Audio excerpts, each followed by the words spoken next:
Good morning, class. I want to show you the answers for this module for the quarter 1 week 2 module 2 of business mathematics, which is entitled fractions, decimals, and percentage. This is actually a continuation of module 1 regarding fractions, decimals, and percentage, but the learning competencies for this module are decimals to fractions and percent forms, and percent to fractions and decimal forms, and also to give real situation to illustrate fractions, decimals, and percent, and solve problems involving fractions, decimals, and percent. Let's proceed directly to the pretest part. Pretest part is, since it's a pretest, so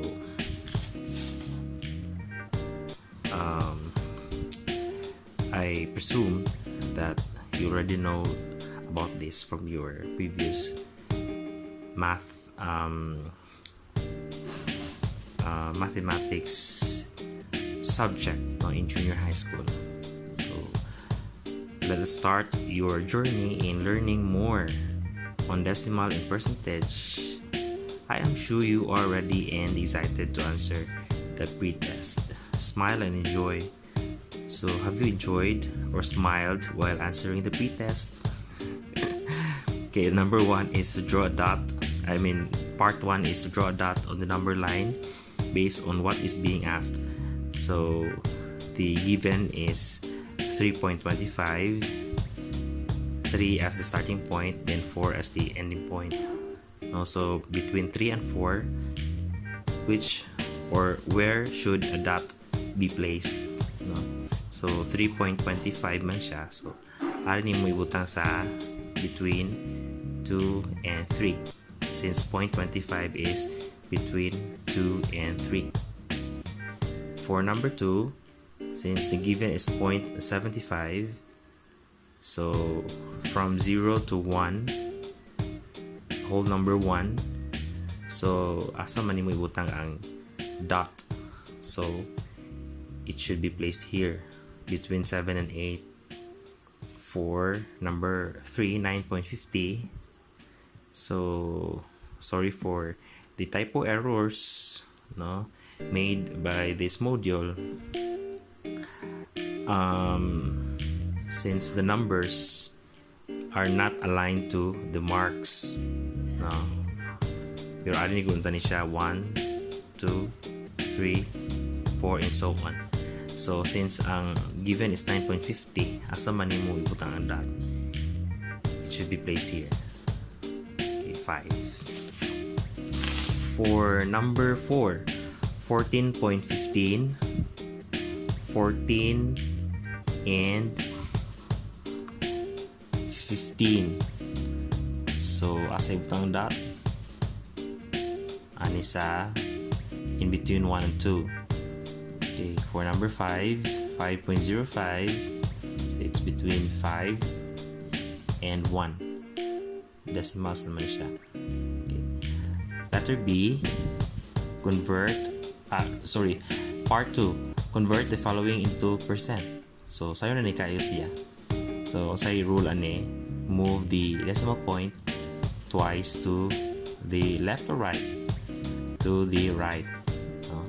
So the given is 0.048, moving this decimal twice to the right to make it 4.8%,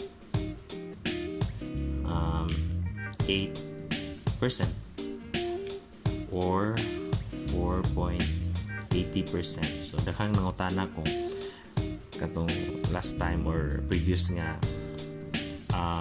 module nga ang answer is 4.8, inya nangutana kung pwede ba ang 4.80. Actually pareha na sila, bisan pagpila ka 0 na after 8, basta after decimal na siya, the same ang value ana. Bisan pag 4.8 pila ka millions pa ng 0. For number 2, 3.67. Move the decimal point after 3 to the right twice. The answer is 3.67%. Number 3, to the right again, that is 1,230%. Next, 0.456, the answer is 45.6%. Last, 7.89 is equivalent to 789%. Okay? Looking back to your lesson, since you have finished answering the pretest, so let's look back to your lesson in fraction. So we know that fraction is a way of representing a whole divided into equal parts. So we have here 3 given to be answered. So number 1 is to write 3 divided by 8 as a percent. Using calculator, we can directly answer this item. So just press 3 divided by 8 in your calculator, then usa may answer na. So here's the answer. For number 1, write 3 over 8 as a percent. So since you're asked to get the percent form of 3 over 8 in the answer key, the answer is 0.375. Pero in percent form man, so the correct answer is 37.5%. So wrong ni siya. No? Then for number 2, change 3 over 8 into decimal. So 1 ni siya, 0.375. Kung na nag-answer nga 0.38, since we agreed last time nga say nga ng round off, no? All our answers kung na decimal atong round off to the nearest hundreds. So na lang answer 0.38. Let's consider. For number 3, write 2 and 2/7 as a percent. So in the answer key, the answer is 228.6%.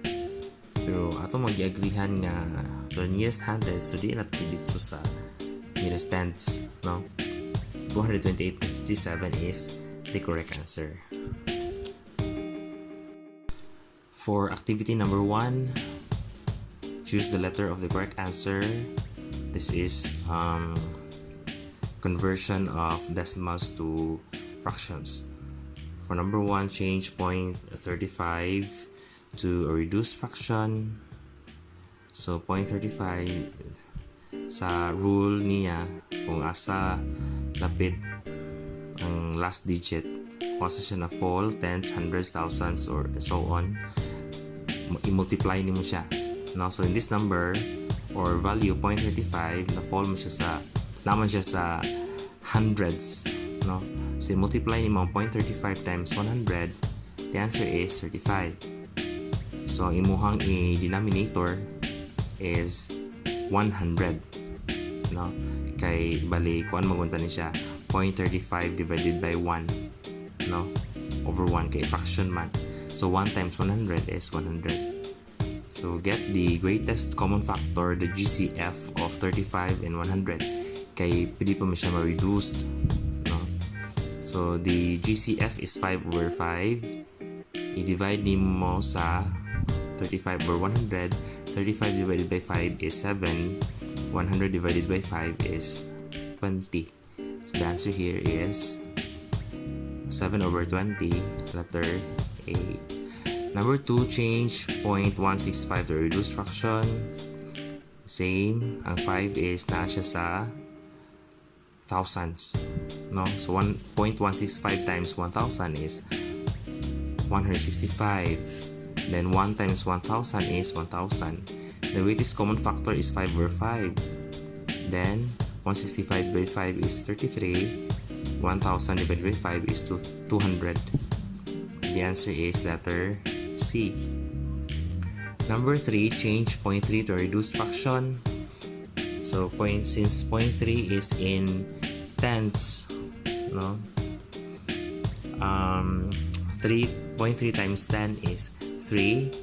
Then 1, the denominator, 1 times 10 is 10. Since dili naman siya ma-reduce into the simplest form. So, muna na siya ang final answer. The final answer is 3 over 10. Wala siya sa choices. Supposedly na siya sa letter D siguro. No? So, number 4, change 0.54 to a reduced fraction. 0.54, 4 is in the hundreds. So, 0.54 times 100 is 54 over 1 times 100 equals 100. The GCF is 2. 54 divided by 2 is 27. 100 divided by 2 is 50. So the answer is 27 over 50. It's letter B.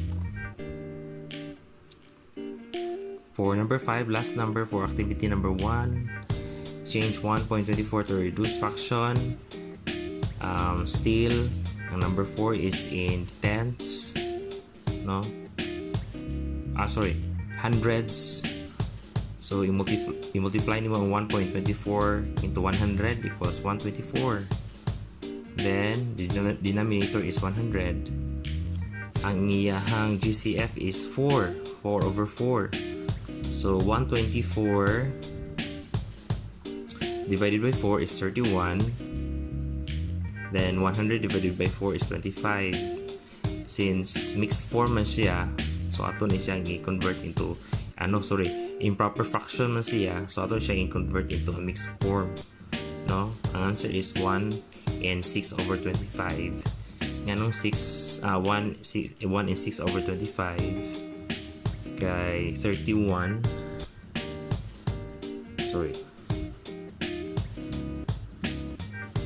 31 divided by 25 is 1 times 25 is 25. Then 6. 1 is the whole number. 6 and 25th as the fraction. Another way is katusiya from 1.24 ang imo lang i-convert ani is 0.24 as into fraction. So magpabilin ang 1. So ang 0.24 nimo imong i-fraction. So 0.24 mahimo siyang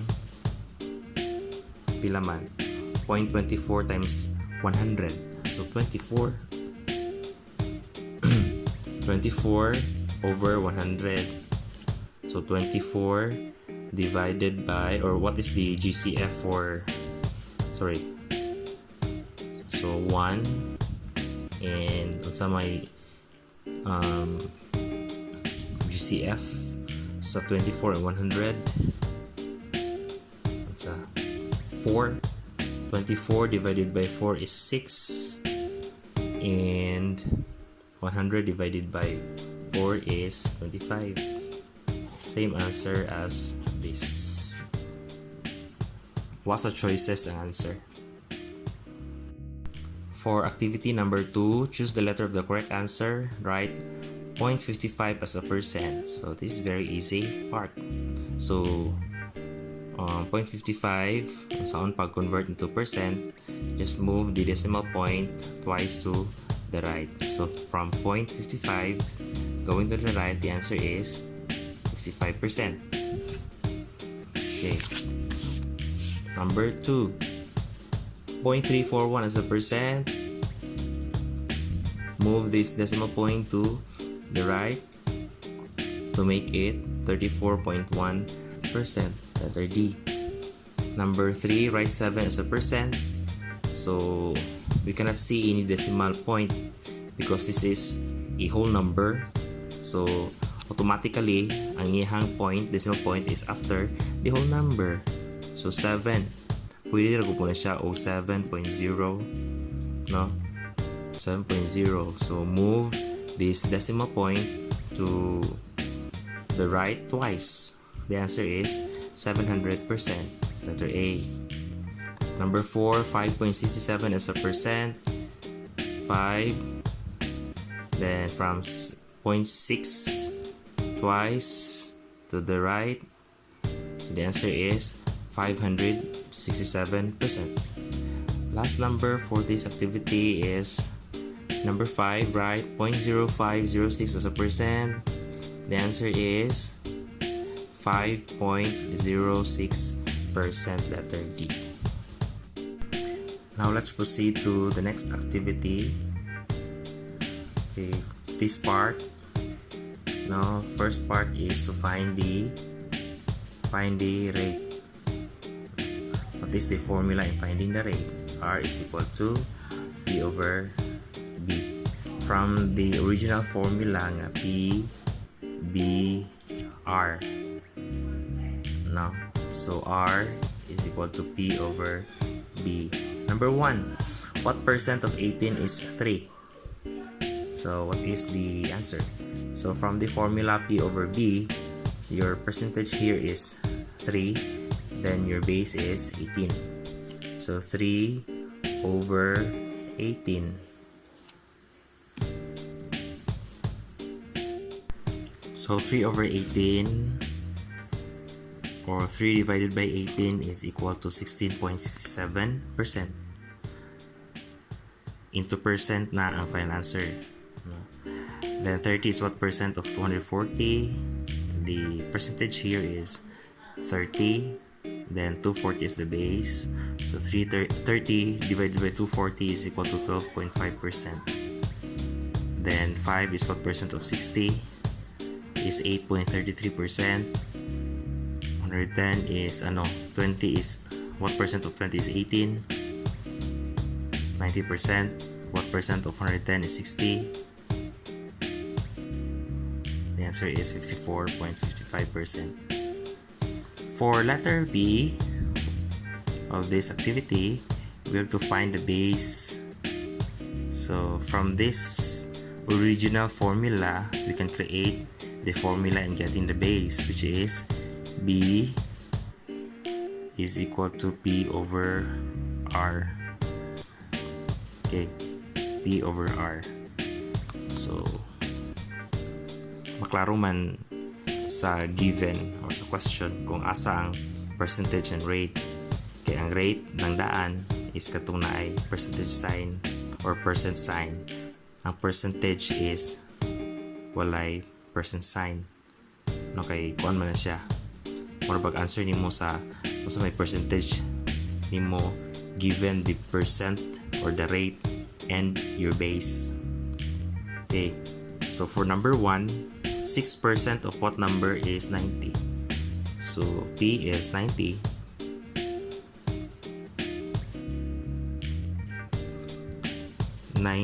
over 6%, 0.06. Number 2, 250 is 20% of what number? 250 is 0.1 over 20. Number 3 is 35 is 70% of what number? 35 over 0.70. Number 4 is 40% of what number is 200. 200 divided by 0.40. Then number 5, 19.2% of what number is 115.2. So 115.2 divided by 0.192. Okay, 0.192. And here's the final answer for number 1. The final answer is 15. Number 2 is 1 to 50. 350. 4, 500. And 5 is 600. For the check your understanding part, it's all about the base, the percentage, and the rate discussion or topic, but it is in a problem solving form. or in a situational form. For number 1, the sales discount is 6%. If the sales discount on the mobile was 1,350, find the price of the mobile. So you're asked to get the base here, since 1,350 is the percentage and the rate is 6%. So 1,350 divided by 0.06 is 22,500. Number 2, the cost of the food that was originally 300 was reduced to 180. What was the percent of the reduction? So in this question, or in this problem, so from 300 reduced to 180. So the original amount is 300, but then reduced to 180. So there was a discount of 120. So that 120 is actually percentage.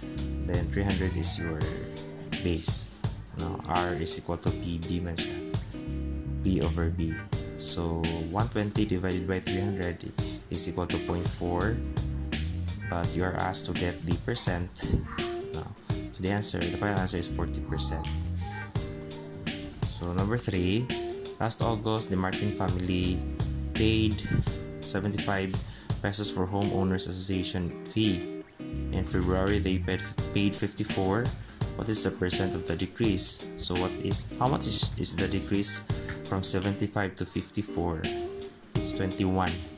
So what is the percent of 21 over the original price or amount of 75?